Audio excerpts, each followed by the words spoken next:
So I'd like to introduce John Vocat. John is the editor of the Newtown Bee in Newtown, Connecticut. He's a member of the NEMPA Board of Directors and a former NEMPA president. So we'll be going through all the individual awards first, and then we'll be going through the Newspaper of the Year awards. Please feel free to use the chat button to congratulate your colleagues. Thanks, everybody. Take it away, John. Hi, everybody. Thanks for joining in, and I hope you had a good conference so far, especially for all of you who entered and qualified for this year's awards, and especially the winners. The first one is the Allan B. Rogers Editorial Award. This award recognizes the best editorial of the year in New England, and it honors the former editor of the Eagle-Tribune of Andover, Massachusetts, who died in 1964 when he was only 31. The competition is open to local subject editorials from a wide variety of newspapers in New England, regardless of population size and frequency of publication. And this year's winner is fittingly the Eagle-Tribune for their editorial, Fixing a Broken System. Judges remarked that this editorial captures readers with its lively lead and lays out the issues in the region's gas lines with strong reporting, clear language, and a call to action for the state to fix this dangerous problem. It's a strong example of what an editorial should be. When notified that they were receiving this prestigious award, the Eagle-Tribune replied, "The Eagle-Tribune is honored to have this award named after its former editor, Allan B. Rogers. The Rogers family and subsequent owners of the Eagle-Tribune have been strong proponents of local journalism in the north of Boston area dating back to 1867. Of course, editorials are the heart of any local newspaper. They celebrate the successes in the community, provide public service announcements, and hold local politicians and public figures and agencies accountable. This year's nominees and winners of the Allan B. Rogers Editorial Award demonstrate how newspapers can be the most important voice in the communities they serve." Our next award is the New England First Amendment Award. Readers across the 6 New England states are well served when it comes to newspapers covering important Amendment issues, including access to public records, especially for police conduct. The New Hampshire Union Leader and Sunday News in Manchester, New Hampshire, captures NEMPA's First Amendment Award. Congratulations. This year, the award for a series of enlightening news stories, hard-hitting editorials, leading the charge against state and local officials, each with some misplaced sense of his or her obligations to serve taxpayers. The submission by the union leader showed exceptional work in its reporting on several important statewide stories, including authorities hiding the names and records of bad actors within police agencies and the legal fight to get records. Staff writer Mark Hayward, along with Kevin Landgren, helped lead the charge for a wonderful staff effort. The articles and editorials played a key role in educating New Hampshire residents about the wasted tax dollars used to hide public records and presumably the bad conduct by employees working for the public. It remains baffling when state prosecutors and other public officials work to shield them. What is with the Attorney General? And the union leader also provided a clear look at the future of newspapers with coverage of the Keene State College journalism students that refused to take no for an answer when asked to see restaurant inspections and police misconduct records. Congratulations to the New Hampshire Union Leader. Award to be presented is the AP Sevellon Brown New England Journalist of the Year, presented by the New England Society of News Editors. This year's recipient is Michael Cousineau of the New Hampshire Union Leader. Few reporters can say their work has launched a U.S. Supreme Court case, but Michael Cousineau's story on taxing remote workers garnered widespread media attention in New Hampshire and Massachusetts and landed the story's main theme before the nation's highest court. The story reported that Massachusetts was taxing New Hampshire residents for working from home, even though they were no longer going to offices in Massachusetts. 3 days after the New Hampshire Sunday News spotlighted the issue, Governor Cousineau said he was ordering his Department of Justice to review the issue. Representative Chris Pappas that same week introduced a bill that sought to rectify the situation. The state of New Hampshire later sued in U.S. Supreme Court the Commonwealth of Massachusetts, garnering support from several states in a case yet to be heard. Coverage for What's Working has focused on the state's most pressing workforce problems, potential solutions when possible. The pandemic in 2020 also meant focusing on the immediate needs of reporting on issues surrounding the record number of people in the granite state collecting unemployment benefits. Cousineau has examined workforce issues from the perspective of both companies and workers, offering useful information at a time of critical need. He's adapted his approach to reflect rapidly changing conditions during the pandemic. So let's hear a few words from our honoree himself. Michael?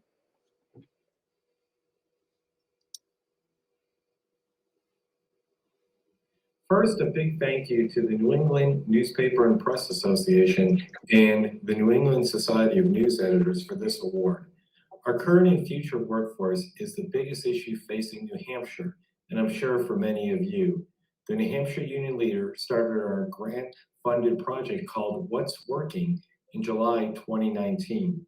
This project allowed for more extensive reporting and produced a deeper understanding of the challenges employers and workers face, and it also provided solutions for others to emulate.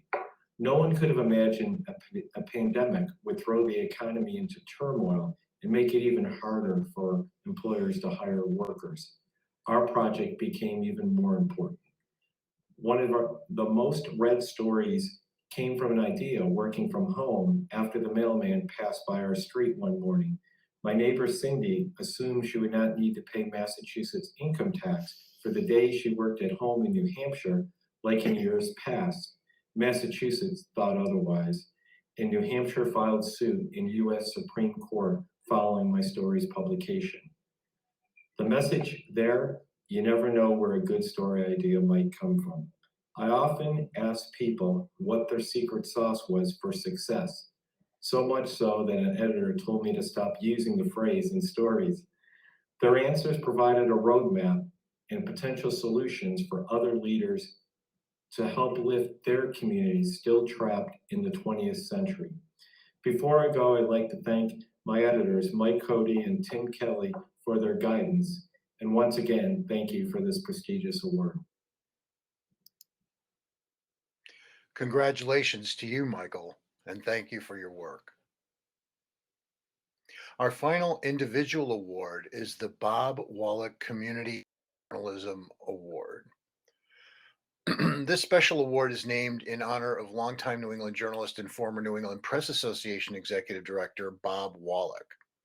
The award honors an outstanding journalist who has faithfully served the community for which they're responsible and has played an active role in contributing to its quality of life. Still working morning till night, James D. Haggerty III is fast approaching his 83rd birthday, but continues to cover and serve his communities.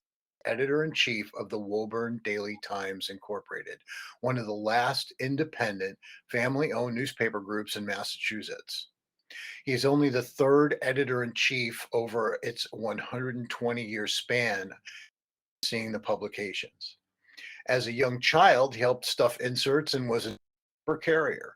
Upon graduation from the University of New Hampshire and Boston University Journalism Master's Program, James went full-time with the newspaper in the early 1960s. Yes, now over 70 years of community journalism. One can imagine the thousands of articles covering subjects and people, some of a sensitive nature, that he's written that have had a huge impact and in some cases influences over their communities. An example of his tenacity with the code of journalism ethics was on display in the 1980 when the city of Woburn became a national story regarding contaminated water and the deaths of children in an isolated area. Despite and in some cases heavy criticism, the Daily Times held firm, exposing and covering the story. The hard reporting led to a book and a blockbuster movie called A Civil Action. The newsroom, under James' supervision, received the Allan B. Rogers Investigative Award for that effort.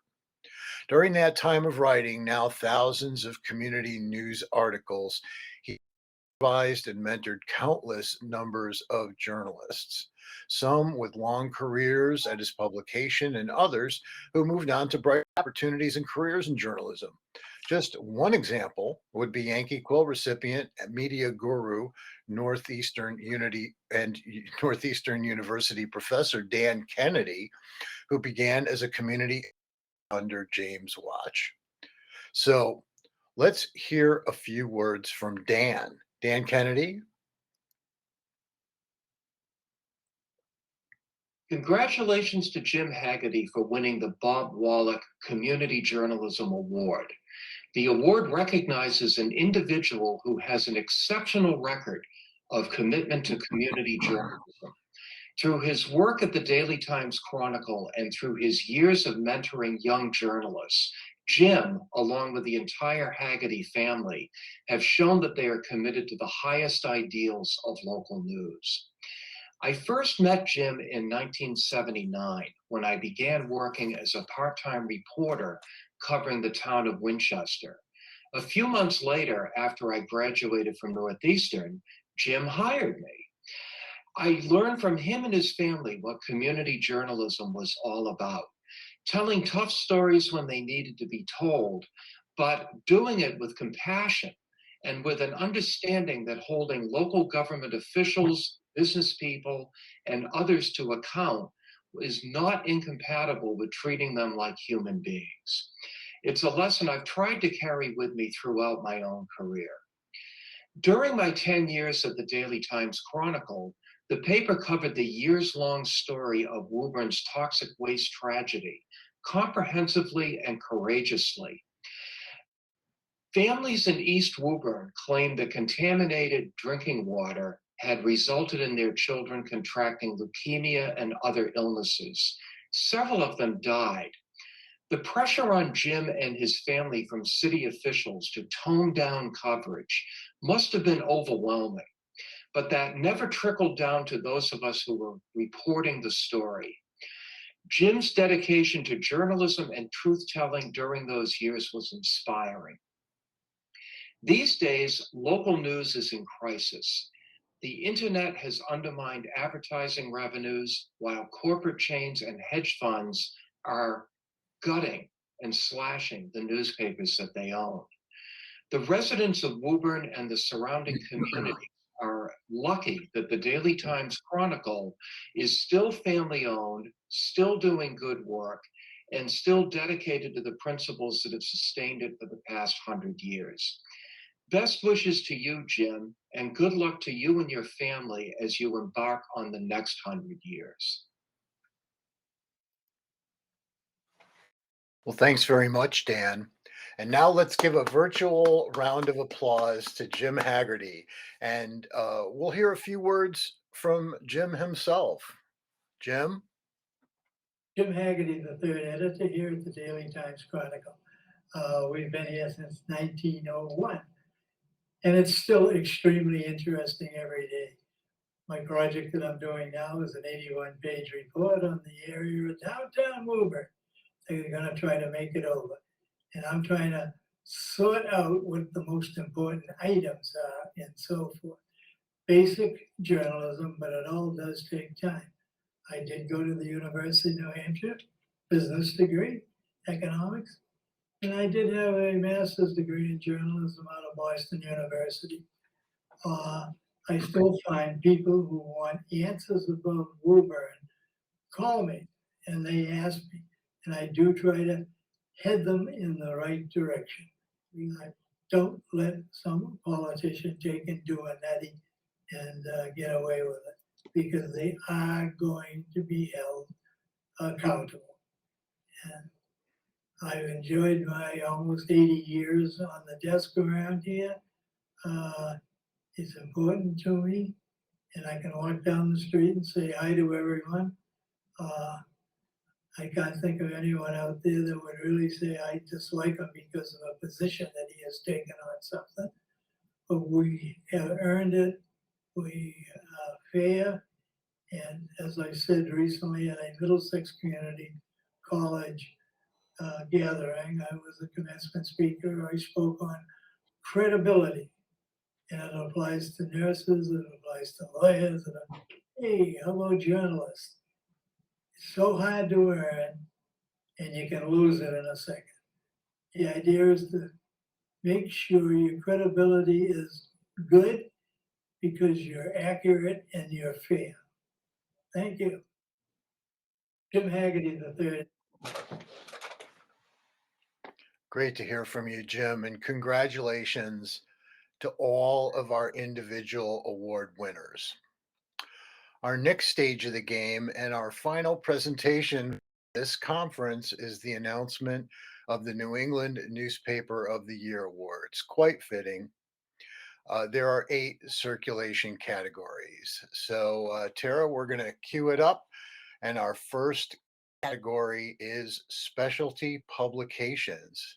And I'd like to extend congratulations to the distinguished newspaper in this category, the New Boston Beacon of New Boston, New Hampshire. And now hearty congratulations to the specialty publications newspaper of the year, the Providence Business News of Providence, Rhode Island.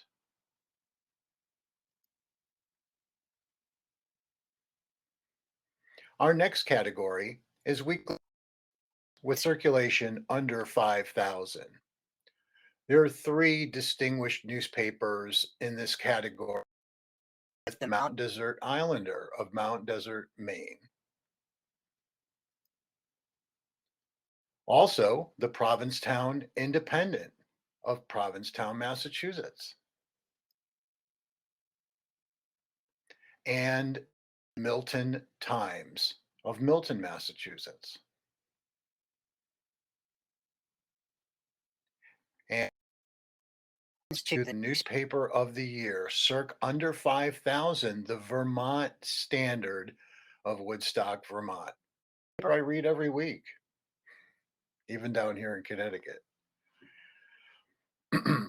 Our next category is weekly newspapers with circulation over 5,000. Again, we've got 3 distinguished newspapers finalists in this category, starting with the Martha's Vineyard Times of Vineyard Haven, Massachusetts.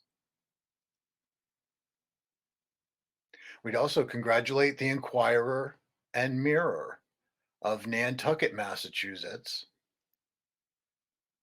And our final distinguished newspaper finalist, 7 Days of Burlington, Vermont.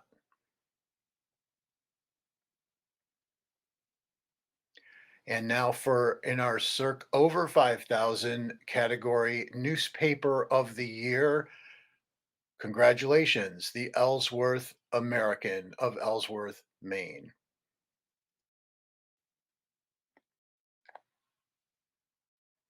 Our next category is weekday newspapers with circulation under 10,000.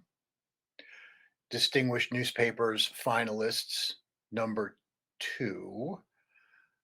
Our first one is the Gloucester Daily Times of Gloucester, Massachusetts. And congratulations to the Sentinel of Keene, New Hampshire. Now for circulation under 10,000 weekday newspapers, the newspaper of the year, the Patriot Ledger of Quincy, Massachusetts.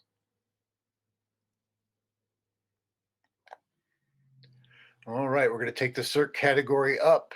Weekday newspapers with circulation between 10,000 and 20,000. We have 2 distinguished newspapers as finalists, including The Day of New London, Connecticut. Also, the Berkshire Eagle of Pittsfield, Massachusetts.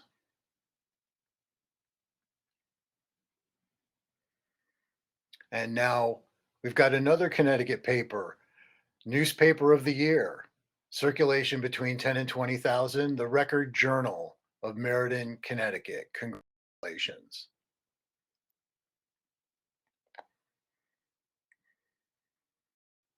Our next category is weekday newspapers with circulation over 20,000. We've got two distinguished newspapers as finalists. First, the Providence Journal of Providence, Rhode Island.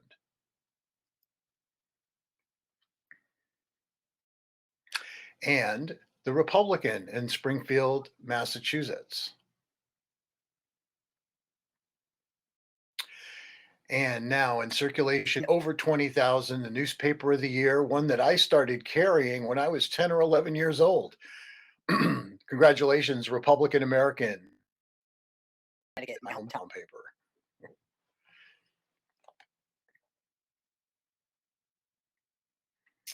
Our next is Sunday newspapers with circulation up to 25,000.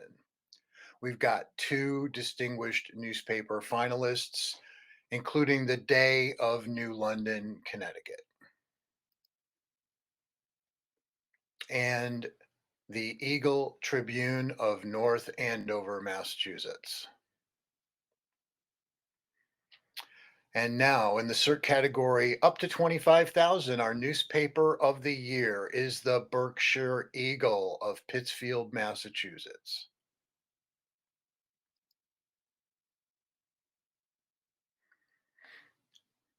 Our next category and final category, Sunday newspapers with circulation over 25,000. Our two distinguished newspaper finalists are the Telegram and Gazette of Worcester, Massachusetts, and a few miles over to the west, the Republican in Springfield.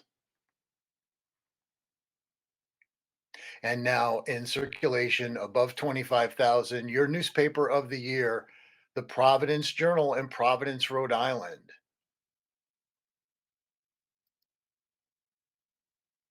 On behalf of all of us at NEMPA, I want to extend a big congratulations and thanks to everyone for your extraordinary work. Every reporter, every staff member that contributed to the work in their community, and all of these newspapers that are so critically important to the towns, communities, and regions you serve. I'm hoping, along with I'm sure all of you, that the next time we meet it's going to be in the spring. So thank you so much. Congratulations again. And we hope you enjoyed the conference.